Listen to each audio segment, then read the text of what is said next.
Bon, re-salut les rails. Petite réflexion par rapport à, puis aussi pour vous donner mon point de vue. Par rapport aux onduleurs, vous savez, les appareils qui permettent de, prendre du courant continu pour, le transformer en courant alternatif. Ce qu'on trouve, dans les camping-cars, les bateaux et cetera. Et ce que pas mal de gens achètent pour rester autonome au niveau de l'énergie. Donc qu'est-ce que j'en pense? Après réflexion, parce que je me suis un petit peu penché sur le sujet. Là, récemment, je suis allé me racheter une batterie supplémentaire pour la maison. Ça, je vous l'ai déjà dit. Et donc, j'ai discuté un petit peu avec le vendeur parce que dans son magasin, c'est un magasin spécialisé dans tout ce qui était batterie alimentation et il vendait des onduleurs et donc, j'ai voulu lui poser des questions, savoir combien ça coûte et cetera et ce qu'il faut savoir dans les onduleurs, c'est que vu qu'on passe d'un courant continu à un courant alternatif, comment dire? Il y a, d'où le nom onduleur, c'est-à-dire que l'onde, la sinusoïde, le signal, électrique va être transformé et donc le souci avec les onduleurs, c'est que la plupart du temps, normalement, le signal, un courant alternatif, ça va vous faire une vague, une sinusoïde, voilà, tout simplement, vous avez le 0 et vous avez votre sinusoïde qui va plus ou moins monter selon le voltage et plus ou moins descendre. Et donc le souci, sur comment? Ah, j'ai oublié le nom. Les onduleurs, c'est que, la plupart du temps, la sinusoïde n'est pas, vraiment, propre. C'est-à-dire que ça va faire en fait, des petits carrés un peu comme des Tetris pour, comment dire? Ressembler artificiellement à la forme d'une sinusoïde, sauf qu'au final, le signal n'est pas, sinusoïdal. Et donc ça, le souci, et j'en ai fait les frais, c'est-à-dire que j'avais acheté un onduleur à 30 balles chez Lidl, et en fait, j'ai fait péter un appareil comme ça parce que j'avais mis mon fer à souder dessus et je n'avais pas fait attention, que l'onduleur n'était pas propre, en fait. Et donc, j'avais cramé comme ça l'an dernier, l'été dernier, mon fer à souder et donc j'ai dû, voilà, un peu à l'arrache, prendre celui d'un collègue. Et c'est comme ça que je me suis rendu compte du souci des onduleurs. Et donc bref, tout ça pour vous dire qu'un bon onduleur, qui sort à peu près 1500 watts, je crois, 1500-1600, c'est à peu près le même prix. C'est-à-dire que, c'est à peu près 1500 €. Bon, pourquoi est-ce que pour moi, l'onduleur, c'est une arnaque? Parce que la plupart du temps, ceux qui vont vous vendre des onduleurs pas trop chers vont vous dire: «Oui, mais attention, c'est que pour certains appareils». Alors déjà, ils savent pas dire quel appareil peut fonctionner ou pas. C'est-à-dire que moi, on m'a clairement dit: Branche ton appareil dessus, s'il grille, tant pis, si ça marche, ça marche». Donc bon, déjà, c'est pas génial et la plupart du temps, on vous dit: «C'est surtout pour de l'éclairage». OK, de l'éclairage, autant rester sur de la LED, l'alimenter en 5 ou 12 volts continu et vous vous emmerdez pas la vie. Moi, pourquoi est-ce que je trouve que l'onduleur, c'est une aberration? Pourquoi est-ce que c'est une connerie, une arnaque? Bah, la plupart du temps, pourquoi est-ce que les gens achètent des onduleurs? Pour moi, c'est juste par, désolé, hein, pour ceux qui en ont, c'est un peu par fainéantise. C'est un peu parce que, voilà, on aime bien avoir son petit confort, avoir une petite prise comme ça, voilà, on est habitué à ça. Un fil rouge, un fil noir avec des dominos, ça fait peur. Bref, je peux le comprendre, hein. Si on a des enfants et cetera, ça peut se comprendre. Mais ce que je trouve débile, c'est dans le principe. C'est-à-dire que, la plupart du temps, à quoi ça va servir l'onduleur? Ça va pas servir à l'éclairage, ça va pas servir à alimenter une machine à laver qui de toute façon consommera beaucoup trop, ça sert pas non plus à un four, ça sert pas non plus à un four micro-ondes. Ça sert à quoi? Ça sert surtout à des appareils domestiques, genre, ordinateur, télé, console, box internet et cetera. Et c'est là qu'en fait, c'est complètement débile puisque de base, nous avec, les panneaux solaires, on va créer de l'énergie, continue. Donc, tous nos appareils, téléphones, radio, ordinateurs, c'est du courant continu. Et donc ce courant continu stocké dans des batteries, on va le transformer en courant alternatif, via des onduleurs pour, de nouveau, recréer du courant continu. Vous voyez un petit peu le souci? C'est-à-dire qu'on va perdre de l'énergie pour créer la même énergie qu'on a déjà de base, juste parce qu'on a un souci de tension. Donc là, j'ai pris mon chargeur de mon super PC Lenovo parce que j'adore cette vieille marque IBM. Bon, Lenovo, c'est la nouvelle marque, mais c'est quand même un vieux IBM. Vous voyez, on peut changer les batteries, on peut l'ouvrir. Voilà, ça c'est du bon ordi. C'est pas de l'ordi de merde comme aujourd'hui. Et donc, si on regarde dessus, on va un petit peu faire notre inspecteur là. Alors, je sais pas si vous allez voir, hop, nickel. Donc AC adaptateur. Et donc là, on voit AC, c'est l'abréviation de courant alternatif. Et hop, plus loin, je pense que vous allez voir, il y a peut-être un DC quelque part. Ah voilà, là on le voit. Impute. Donc là, c'est écrit en chinois, on s'en fout. Donc on peut lui envoyer entre 100 et 240 volts. Il tire 1,5 ampères et ça accepte entre 50 et 60 Hz. Donc ça, c'est le nombre on va dire, d'impulsions par seconde, de variations par seconde. C'est un standard, on va dire, à peu près mondial. Et output, donc là, on voit qu'on est en 20 volts, 3,25 ampères. Ah, par contre, il ne le marque pas là, AC, DC, comme le groupe. Mais voilà, si vous voyez AC, c'est courant alternatif, et DC, c'est courant continu.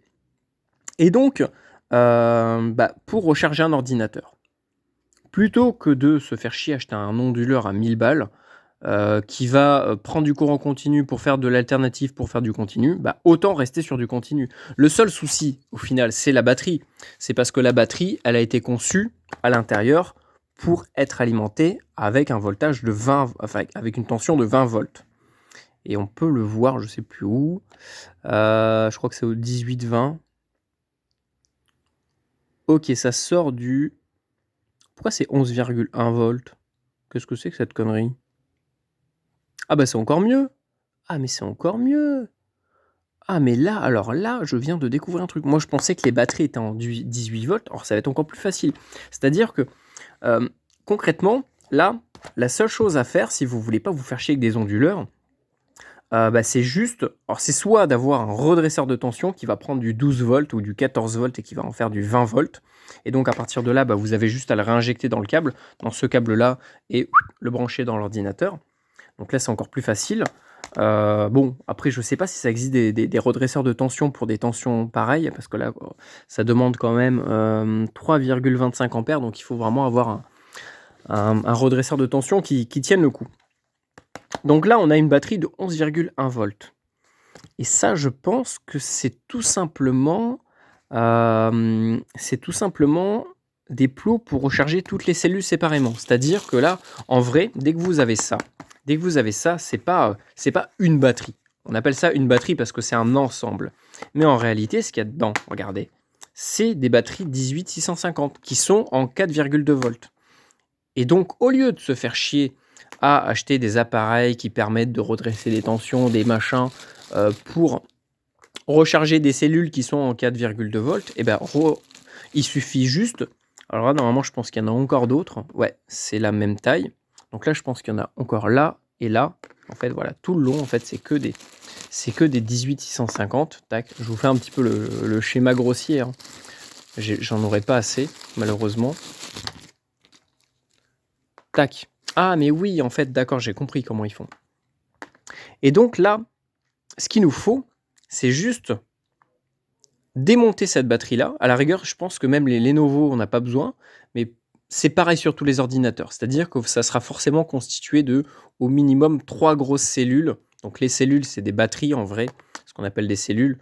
Et ce qu'on appelle batterie dans l'ordinateur, c'est l'ensemble des cellules qui forment une batterie avec un voltage beaucoup plus important. Et donc là, l'objectif, ça va être de les charger séparément, comme ce qu'on fait sur une lipo ou ce qu'on fait sur n'importe quelle autre batterie. Donc là, l'objectif, donc moi je pense qu'il faut que je vérifie le câblage dedans, mais à mon avis, chaque plot correspond à peu près à une ou plusieurs cellules, ou alors c'est peut-être à l'intérieur.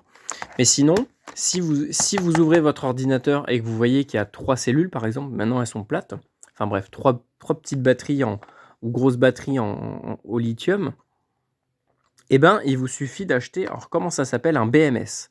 Un BMS, en fait, ça va être un régulateur de charge. Donc, vous allez pouvoir, selon les modèles, vous allez pouvoir les reprogrammer ou non.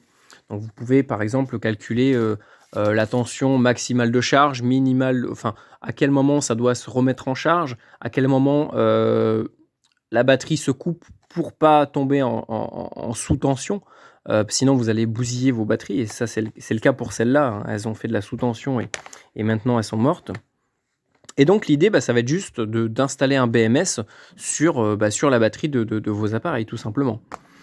Et à partir de là, donc par contre, ça sera un petit peu de bricolage, c'est-à-dire qu'il va falloir ouvrir l'ordinateur ou la batterie, faire quelques soudures, mais après ça, vous avez plein de tutos sur internet qui vous permettent comme ça de câbler assez facilement. En vrai, c'est très très simple de câbler, de fabriquer un BMS et de le brancher sur des cellules au lithium. Et donc, ça vous évite comme ça de changer en permanence, de continu alternatif. Restez sur du continu et vous n'allez pas avoir de perte. Ça vous évite d'acheter un truc à 1000 balles qui sert à rien. Et c'est pareil pour les autres appareils, c'est-à-dire que là, la box, moi j'ai réussi à la passer sur mes batteries, mais on peut tout à fait imaginer peut-être une télévision. C'est-à-dire que la télévision, hop là, en réalité, je suis sûr qu'à l'intérieur, elle fonctionne en 12 volts. Pareil pour les ordinateurs fixes. C'est complètement débile comment dire, l'alimentation qui est à l'intérieur de l'ordinateur, en réalité, ça prend du 220, 230 et ça crée 3 tensions différentes. Un ordinateur fixe, hein, les gros ordis comme on connaît, hein, les ordis de bureau, c'est 12 volts, 5 volts et 3,3 volts. À partir de là, il suffit juste d'alimenter avec différentes alimentations le circuit imprimé, la carte mère de l'ordinateur, pour alimenter tout l'ordinateur sans alimentation, on va dire officielle, qui a l'alimentation, le gros bloc que vous avez à l'intérieur. Mais bref, voilà. Je ferai peut-être des vidéos là-dessus, des tests, parce que moi ça m'intéresse énormément. Là, j'aimerais bien recharger mon ordinateur directement sur les batteries. Et voilà, là ce qui m'emmerde par contre, c'est que moi je dois lui envoyer 20 volts. Et donc, c'est soit j'arrive à démonter la batterie, à la bidouiller pour la recharger directement via un autre moyen, mais ça veut dire que l'ordinateur, je vais devoir l'éteindre, recharger la batterie, lui remettre la batterie, le rallumer, bref, voilà, ça va être un peu la galère. Donc là, l'idée, ça va plutôt être de partir sur un redresseur de tension qui prend du 12 volts. Bon, en vrai, je peux aller jusqu'à 14,4 volts en pleine journée, mais bref, voilà, la tension, c'est entre 12 et 13, et d'essayer de le monter à 20 volts. Après, ça, c'est pas compliqué, hein, je vais couper le fil, tac, je coupe le fil, et hop, je peux recharger mon ordinateur directement avec cette prise. Voilà. Et donc, à partir de là, je pourrais être entièrement autonome et ne pas dépendre d'onduleurs et de machins. Et en plus, ça risque je pense que c'est des appareils qui, s'ils sont mal ventilés, peuvent vite cramer, puisque là, on parle avec... Enfin, il est question de beaucoup de watts, beaucoup d'ampérage, et donc, ça risque de beaucoup chauffer derrière. Voilà. Donc, à la rigueur, on va regarder sur la télé. Bon, au final, on n'a pas de truc précis. On voit juste que qu'on peut lui envoyer entre 100 et 240 volts. Ça, encore une fois, c'est pour être compatible avec les différents pays. Mais à mon avis, c'est sûr et certain, tous les circuits électriques d'ordinateur, d'écran, de tout ce que vous voulez, c'est du courant continu et c'est du 12, du 5 ou du 3,3. Donc à partir de là, une fois qu'on connaît les tensions, qu'on sait, qu'on connaît l'entrée, à quel endroit sur le circuit on doit alimenter l'appareil, et on peut très facilement ne plus dépendre du câble 220. On peut le couper et on peut uniquement rester sur de la batterie. Donc ça sera un sujet pour d'autres vidéos. C'était juste pour vous présenter un petit peu mon approche, mon point de vue par rapport à ça. Et puis voilà, hein, n'hésitez pas à me dire ce que vous avez fait chez vous par rapport à votre installation. Mais c'est vrai que moi, l'onduleur, je trouve que c'est quand même une belle arnaque. Voilà, encore si c'est pour alimenter une maison, que vous voulez vraiment rester sur des trucs traditionnels avec des prises comme d'habitude, hein, comme ce qu'on connaît depuis quasiment 100 ans. Bon, à la rigueur, je veux bien. Mais si vous êtes un petit peu bricoleur, ne vous emmerdez pas avec les onduleurs. La machine à laver, à la rigueur, vous mettez un vélo dessus avec une courroie et puis vous pédalez, ça fait tourner la machine et ça coûte beaucoup moins cher. Il y a plein de méthodes pour faire tourner quelque chose, hein. Il n'y a pas besoin de s'emmerder avec des onduleurs à 1000 euros. Voilà, puis après, pour les fours, vous avez le four solaire, vous avez le feu, vous avez plein de méthodes différentes, le gaz. ça demande pas d'électricité. Et c'est tout aussi bien. Voilà. Bon, bah, c'est tout pour cette petite vidéo. Mais ouais, ça c'est quelque chose que je vais creuser là pour le Lenovo. Je vais essayer de voir si je peux pas à la limite trouver... ouais, je vais voir si on peut trouver des redresseurs de tension pour du 12 volts pour redresser jusqu'au 20 volts. Ça doit se trouver, mais dans tous les cas, je pars du principe que c'est toujours moins cher qu'un onduleur, donc c'est toujours plus intéressant. Voilà. Allez, bonne journée à vous et à la prochaine.